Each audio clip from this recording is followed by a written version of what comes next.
Hello goblins, it's Chris, Eldritch Pipes. We're here for episode 2 of The Shadow over Innsmouth. I think the last time we left it, Matthew had just seen an unexpectedly familiar face in a cafe in Iraq, and Kennedy was still fishing about in Innsmouth. We're going to crack on. I'm making a reading pipe over here, doing the drilling part. My apologies if my arm crosses over the camera loads. But anyway, without further ado, episode 2, Shadow over Innsmouth.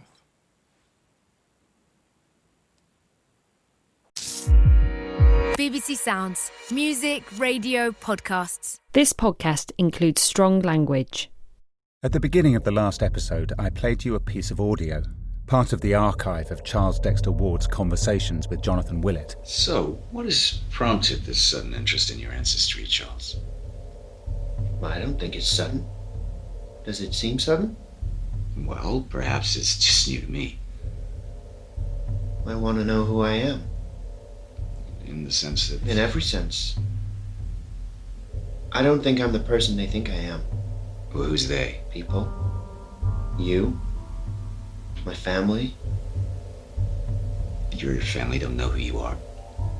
My mother did. But she lied. What did she lie about, Charles?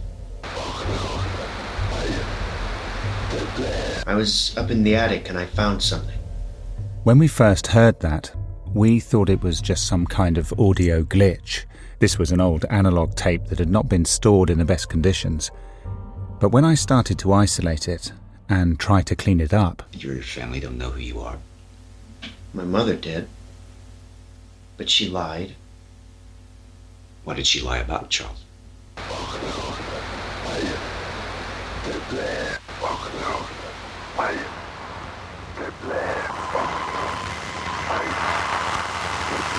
It's a similar sound to one we heard a few times over the course of The Whisperer in Darkness.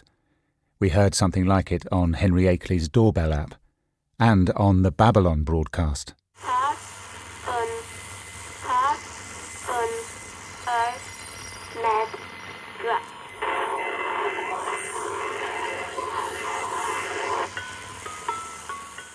And because it was a similar sound to the one we've heard before, I called Slide, Kennedy's hacker friend. What are you guys into now? I don't know yet. Well, there's definitely something in that sound.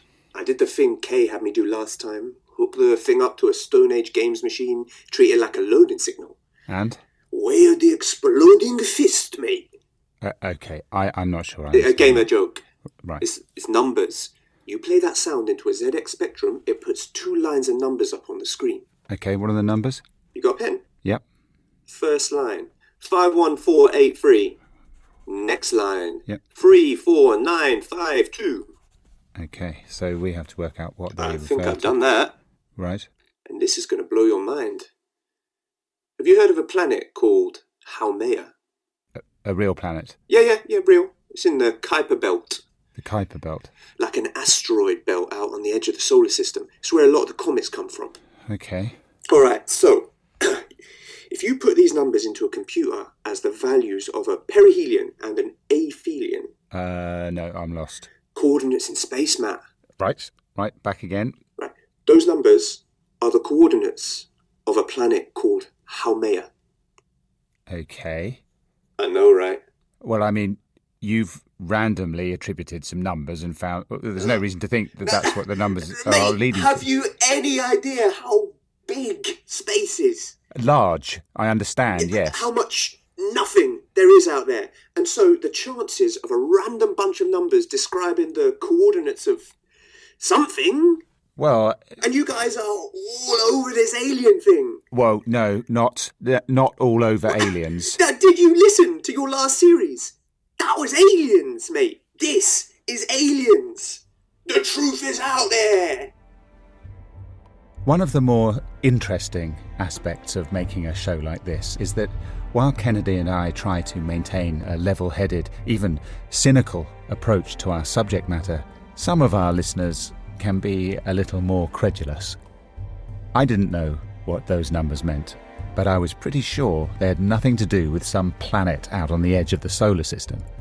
On this, as with so many basic assumptions I had made before we started this journey, I was going to be proved wrong. I'm Matthew Hayward, and this is The Shadow over Innsmouth.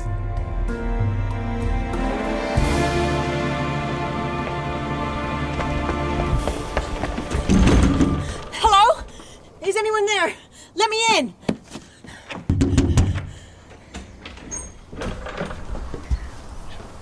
Miss Fisher? Let me through.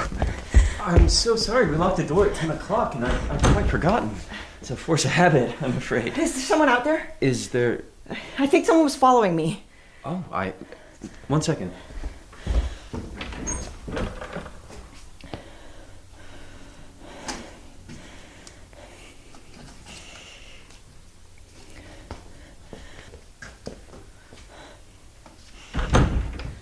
It's as quiet as the grave out there. No one around, but I'm going to lock the door again, so... Can I get you something? Some chamomile tea? Or... I'm good. Thank you. I'm okay. I'm gonna go up to my room, get my head straight. I'm sorry, I forgot your name. Casey. Right, Casey. Thank you. I'm sorry, I freaked out a little bit out there. I guess I'm tired and, yeah. Well, get a good night's sleep. The forecast is fine for tomorrow. Much better to explore the town in the light of day.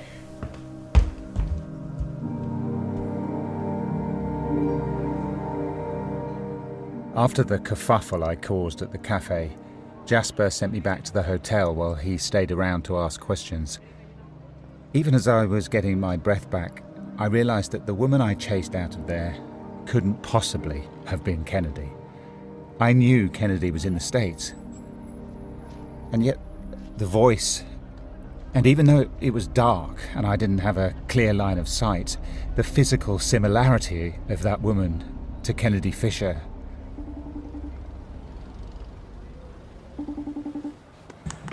Hey, what the... Sorry, I know. You understand time zones, right? Yeah. Also, FaceTime? I could have been naked or with someone. I know, I'm sorry. I wanted to see you. Are you with someone? Yeah. Brad Pitt is also staying at this hotel. Weird coincidence, but we had some drinks in the bar, and one thing led to another. Is something wrong? No, I just... You're in America, right? Well, kind of. This place feels like its own country. Can you show me? Can I show you what? Yeah, I don't know, the room, some evidence of where you are. Because you don't believe me? Can you indulge me?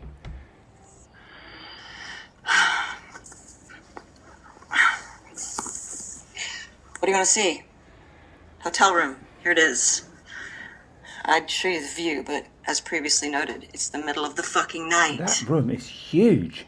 I know, right? Bedside table with the room service menu and the Wi-Fi instructions and all that. Bible stamped inside. You see? With the Gilman House Hotel and the thing saying it was left here by the... Arcadians. The Esoteric Order of... And it's not in English. Is that Arabic? Looks like. So this may not even be a Bible. The Esoteric Order of what? Dagon, I don't know how you pronounce it. There's a Masonic hall here across the way. It's Dagon, some kind of Mesopotamian fish god. I saw a sign for it earlier, here. Okay. I can't even begin to process. It's Mesopotamian? Yeah. Okay. Well, just exactly as creepy as everything else. But that can be tomorrow's problem. Anyway, proof enough for you? Yeah, thanks. You want to tell me what's going on? Get some sleep. I'll catch you up tomorrow. Whoa, no, you don't get to wake me up in the middle of the night. No, I got some stuff going on here. I need to work it all out. I'll call you tomorrow. You okay? No, I'm fine. Don't worry. Night.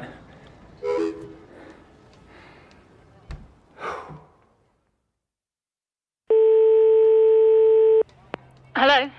Eleanor, it's Matt Hayward. Yeah, I've got caller ID. Oh, yeah, of course. It says well, Matthew Hayward, do not answer.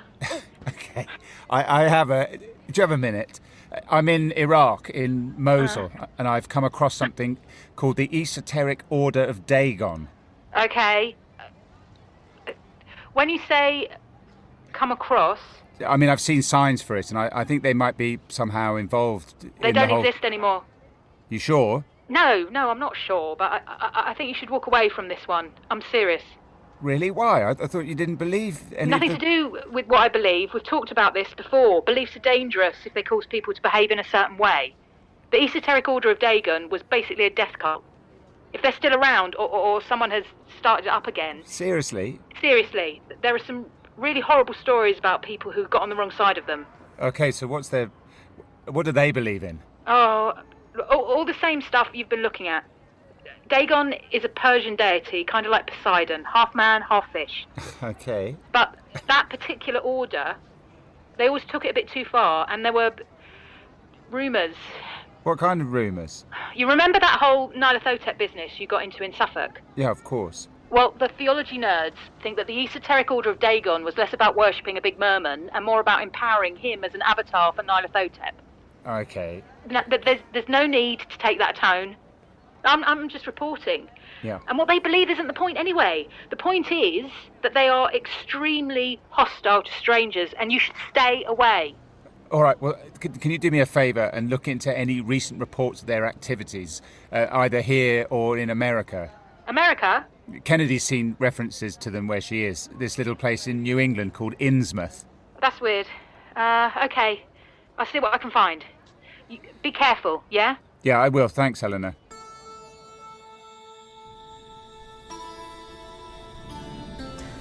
Okay, day one in Innsmouth, and I've slept pretty well in my gigantic room. I've had some coffee, and I'm heading out in daylight to get the measure of this town. Morning, Casey. Miss Fisher, good morning. Will you be joining us for breakfast today? Not today. I'm gonna head right out. Sure. Do you need directions anywhere? I'm good. I'm gonna go right across the square to the records office. All right, then. You have a great day. You too, Casey.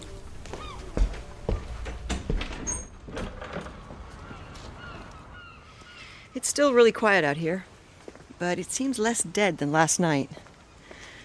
There's no one around that I can see, but you can hear sounds of life at least. Another good sign is that the town hall, or whatever this is, seems to be open now.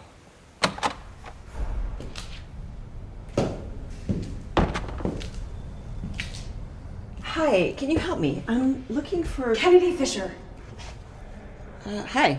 Do I... Actually, her face did ring a bell, but I couldn't place it. Providence, Rhode Island. The records office? You were looking for details on a house in Olney Street, the place Charles Dexter Ward found those letters? I'm Alice. Okay, yeah. Alice, hi. Questions. How did you know about the letters? I'm pretty sure I didn't mention them. No, you didn't, but I listened to your podcast. I mean, because I'm in it. Okay, yeah, that makes sense. And what are you doing out here in the middle of nowhere? So, I need to say up front that I'm not some kind of stalker or fangirl. Well, I don't think there's a fan club, so... Really? There are a couple of hashtags I could point you to. One of them I wouldn't say out loud if you're recording this. Which you are, of course, because you record everything. Anyway, sorry, why am I here? I listened to season 2 and I heard the thing about one of your ancestors being in that carriage accident in Niagara Falls with Mr. Tillinghast. And so I guess my research into that yielded the same results as yours. Innsmouth. You're here looking into me? No. Kind of. Your family tree. Why? God, you're suspicious. And why wouldn't you be, after everything that's happened? I turn up here out of the blue and... Yes, I get it. I'm not... I thought I was... That is to say, I took some time off from the office in Providence and I came out here because I wanted to help. As someone who's listened to the podcasts, I want to know how the story ends. And I thought, well, I'm good with records and... But if this is weird, then I should go. I'm sorry. I'm sorry. Alice, it's okay. Yes, I am a little freaked out that you're here, but... Well, you don't plan on killing me or locking me up somewhere? Not at all. All right. Well, if you want to tag along. I already went into the records. I think I found everything. Okay. And I took copies, so. Well then, want to find somewhere to get a cup of coffee? There's a place down by the docks that does amazing hash browns. So I've heard.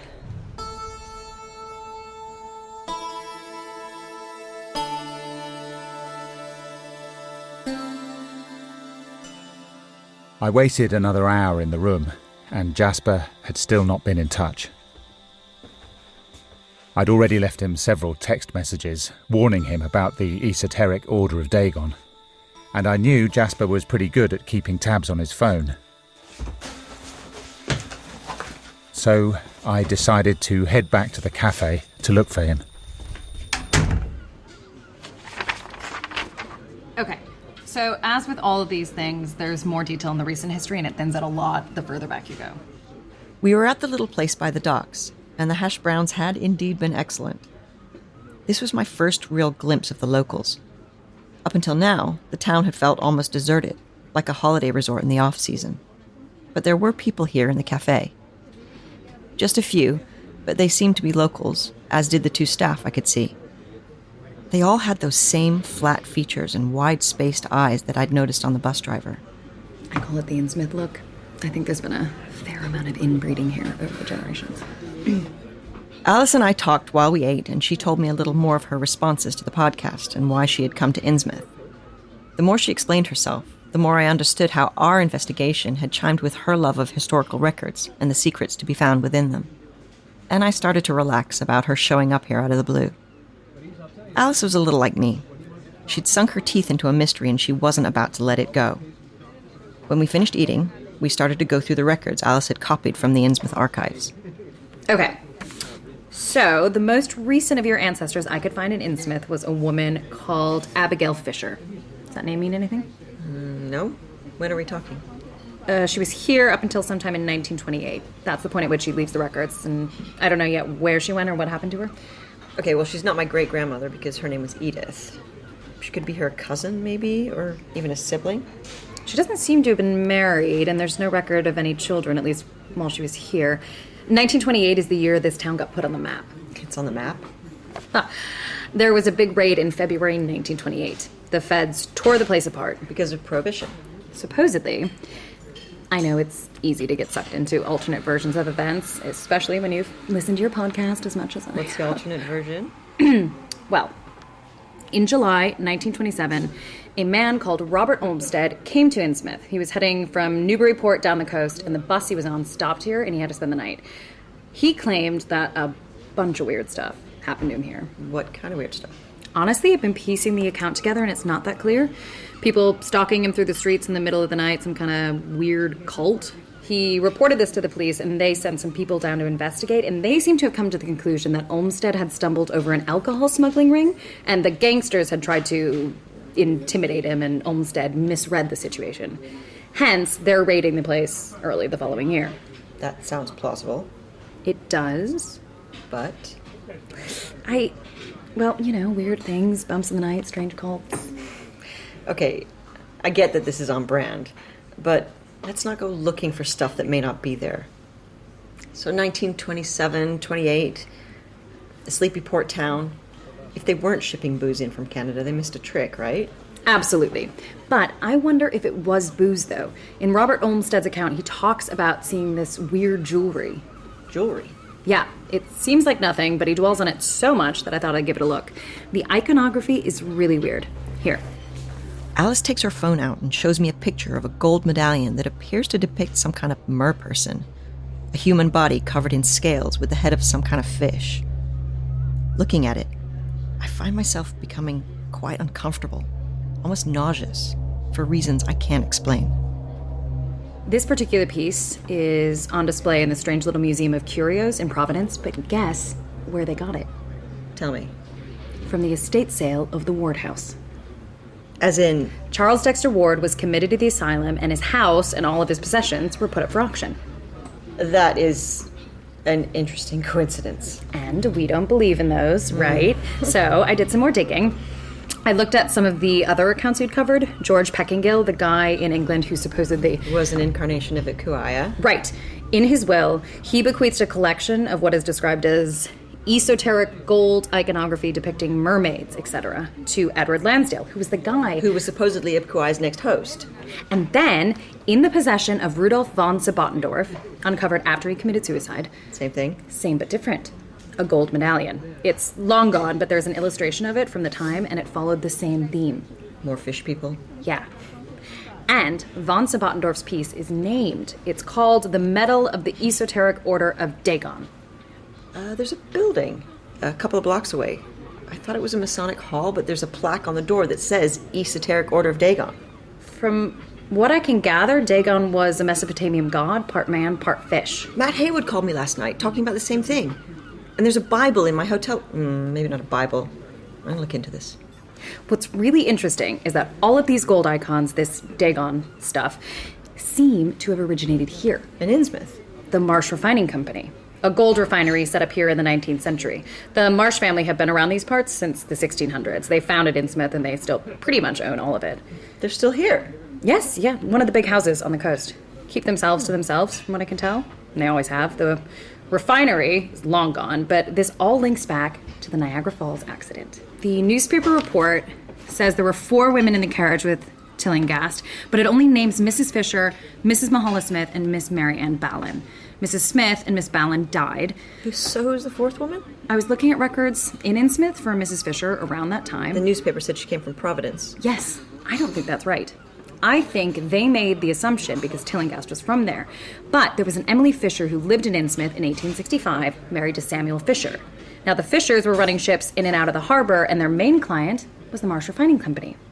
Okay, so that's not necessarily sinister. If you've got ships and the refinery needs transportation. Sure, no. But in September 1865, there's a mention in the local paper of Annabel Marsh, who was the refinery owner's wife, being injured in a coaching accident on her way back from Canada. Okay. So the Marsh refinery was making this Dagon stuff, and the Fisher family is presumably transporting it? And then there's the money trail, because one of the major shareholders in the Marsh Refining Company... Tillinghast. Bingo.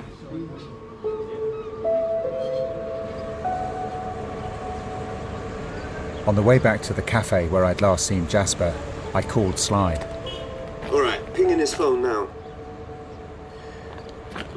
There's no signal. Meaning his phone's off? No, I can still get a location on it from the SIM card. Maybe he's somewhere with absolutely no service. Could be underground? But the cafe is his last known location? Yeah. If he left there, he would have pinged another tower and we'd know. Although, no, it is possible he did leave, but his phone's still there. No, that seems unlikely. Well, okay. Then maybe the place has a basement or somewhere with thick enough walls to block the signal. I'm across the road from the cafe.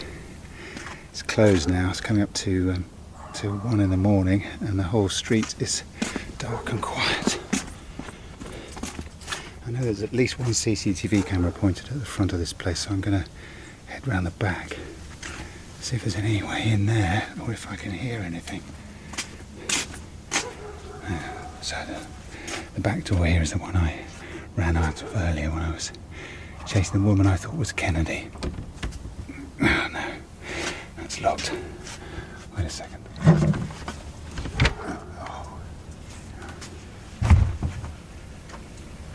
There's an open window. Okay.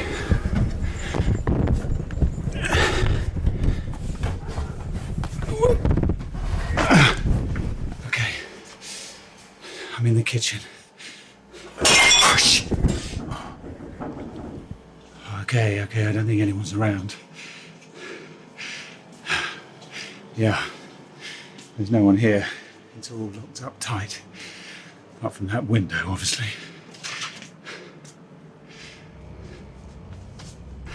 Oh, God. This is Kennedy's thing, not mine. Okay.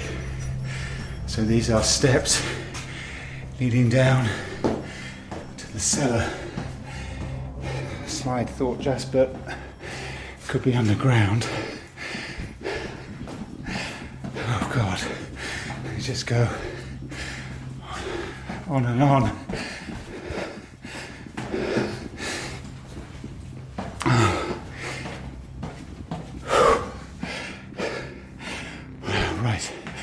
This just seems to be like a storeroom.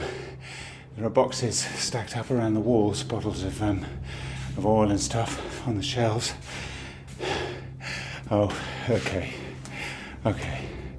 Around the corner here there's a trap door in the floor, and yeah, it's open, and there's a ladder. Right. Okay.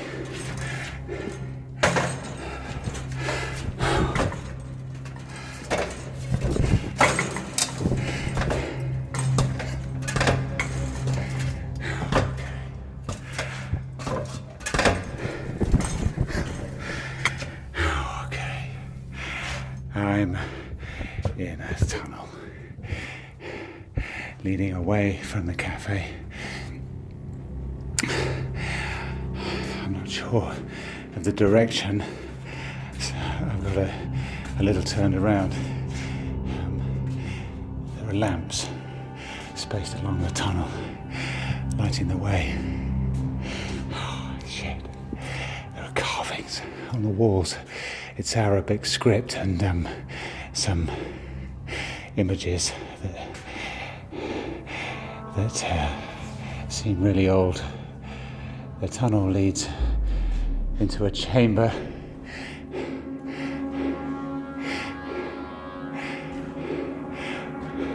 Like a big cave, but there are man-made pillars here holding the ceiling up. It's huge and dark.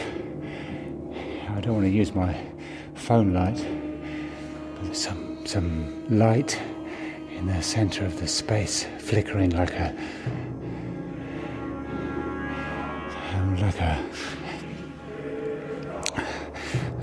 fire. I can make out some shapes, people moving around a fire. I can't tell how many. Maybe a dozen or so. Some kind of meeting or ritual. I can't see Jasper. If I could get a little closer. I'm trying to keep my bearings. So I have a direct line to the exit. Show him some lawn. Shit. Hi. I got lost and Hey, no, it's all right. I can see the way out. It's just a misunderstanding. I'm looking for my friend. He's clearly not here, so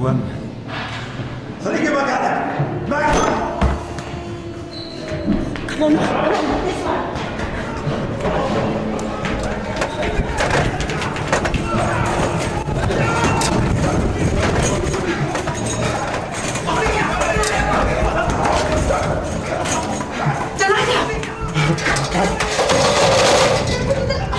No, I put it up so they can't use it! Oh, shit!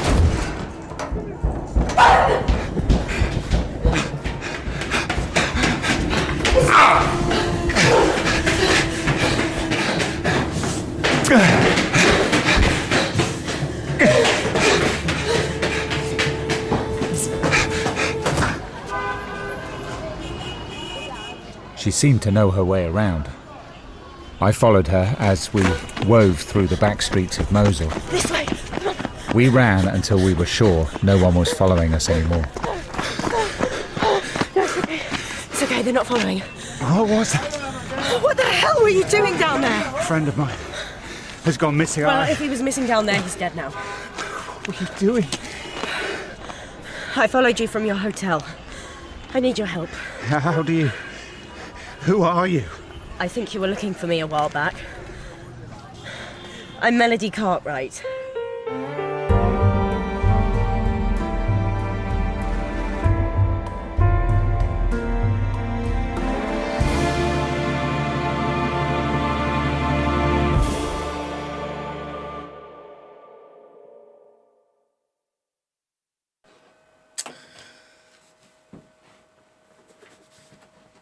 Wow.